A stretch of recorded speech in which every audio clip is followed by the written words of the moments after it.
London Reuters. He had demanded that the world write one last headline about him: unbeatable, unstoppable. And at the World Athletics Championships on Saturday, Usain Leo Bolt can still have his final sporting wish granted.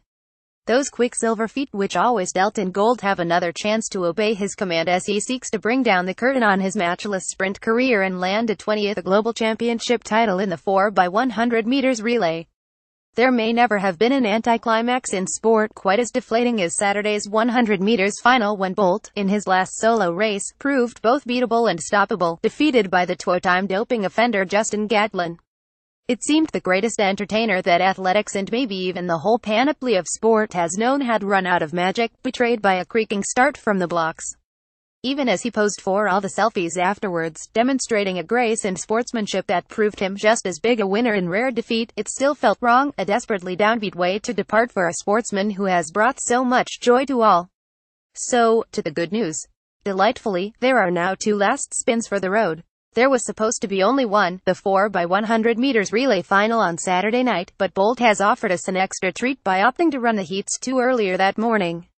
Saturday night will, he promises us, be the last time we ever see him flowing down a track, with that unique ground-evering stride that used to make other fine sprinters appear like shrimp swallowing in treacle. No worries about having to haul himself stiffly out of the blocks here. He'll take the baton on the anchor leg and fly.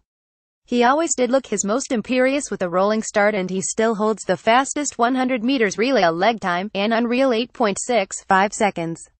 Untouchable landmarks, but then all the records are his. He departs with landmarks that feel for the moment untouchable, especially that 100 meters milestone of 9.58 seconds. Nobody has come within a tenth of a second of that one, and the 200 meters mark of 19.19. Since he first ran the blue ribbon shorter event in 2007, he has run 54,100 meters races, excluding heats, and won all but 6 of his 200 meters races since his breakthrough 2008 season. He's lost, astonishingly, just 1 of 30.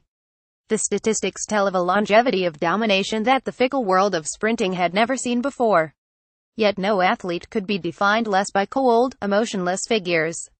With Bolt, the pleasure, the gasps of incredulous laughter, always came with just watching him make the impossible look workaday. When he leaves us, perhaps with one fitting final gold and one last daft lightning bolt pose, it will feel like a light illuminating world sport has just been switched off. Then where will athletics be? It is hard to imagine a sport that needed a figurehead more than it needed Bolt.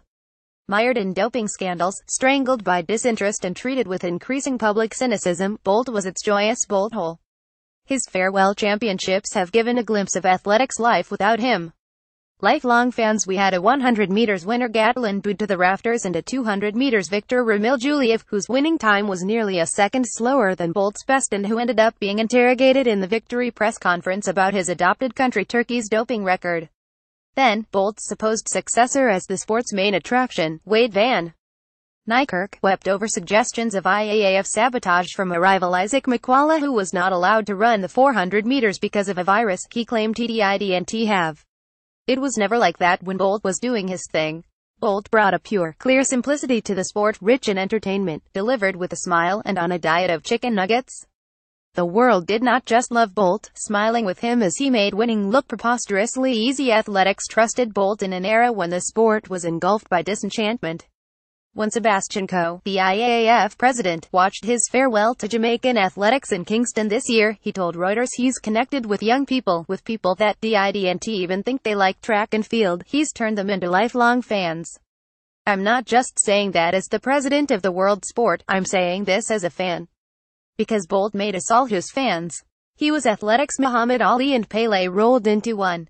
If anyone else had declared, as he did after his 200 meters triumph at London 2012, I am a living legend, bask in my glory, he would have appeared an appalling braggart. Not Bolt. He just made it seem like a bit of fun. And that was, ultimately, his crowning glory. Not just that he was the fastest man in the world, but that he so obviously loved every hundredth of a second of us enjoying him. Let's bask in his glory one last time. Reporting by Ian Chadband, editing by Toby Davis.